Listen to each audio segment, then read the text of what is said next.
తల్లి పెట్టి చూసిన కోడిగుడ్డు ఆకారంగానే ఉండిపోయింది.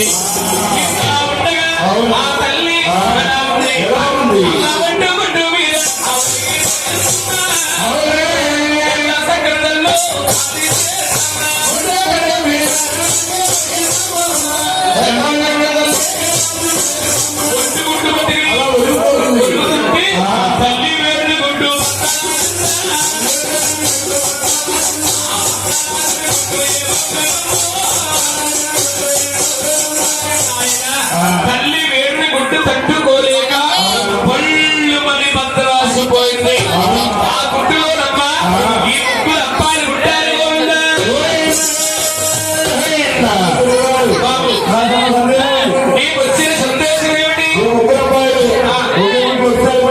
అదాని అనుమానం ముగ్గు ఒకసారి విచ్చుతుంది, 3 సార్లు విచ్చుతుందా? ముగ్గురు పుట్టేశారు. ఆ మహాతల్లి ఈ ముగ్గురిని కూడా ఏం చేస్తుంది? ఆవిడ ఉపాధ్యక్షులుగా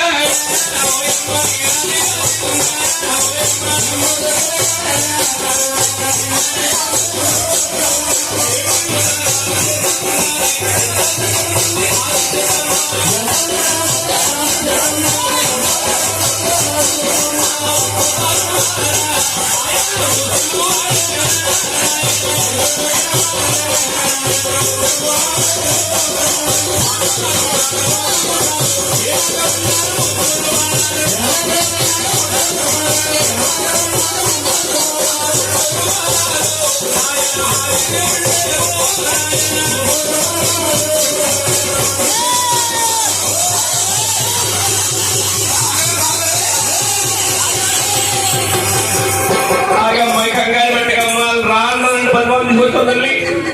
తవరేసేవారు పేరు 5 వచ్చాయి బాబు. అది మహాతల్లి ఆ ముగ్గురిని కళ్ళారా చేస్తున్నాయ్యా. అవును, ఏమో ముగ్గురు మాట్లాడకూడదమ్మా. అమ్మ గంగదారు పెట్టినట్టు వారు తొందరగా అమ్మ తల్లి దగ్గరికి ఆయన పోయిన ఒక తల్లి కదా అమ్మ ఆయన పైన పోయింది నాయన. అదిగో మహాతల్లి ఈ ముగ్గురిని కూడా అంతా వింత 12,000 బాలాకుమారుని చేసింది. చేసిన తల్లి ఈ ముగ్గురిని చూసింది.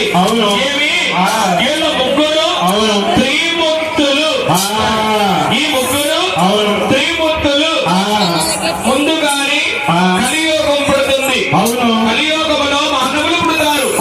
మానవులందరూ ఈ ముగ్గురిని దేవుళ్ళని పూజించాలి. పెద్దవాడిని పిలిచింది ఏమని? బాబు నీ పేరు ఈ భూలోకంలో బ్రహ్మదేవుడు అంటారు. నీ పేరేంటమ్మా? పసలపూడి బ్రహ్మదేవుడా? నీ పేరు బ్రహ్మదేవుడు. ఎవరు బ్రహ్మదేవుడు? బ్రహ్మదేవుడు అని బ్రహ్మలోకి వచ్చింది.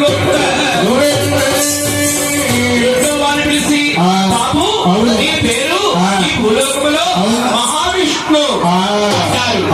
నీ పేరు ఏమిటయ్యా? ఏంటి బుద్ధులు కట్టయ్యా? నీ పేరు విష్ణుమూర్తి అని వైకుంఠ లక్ష్మి.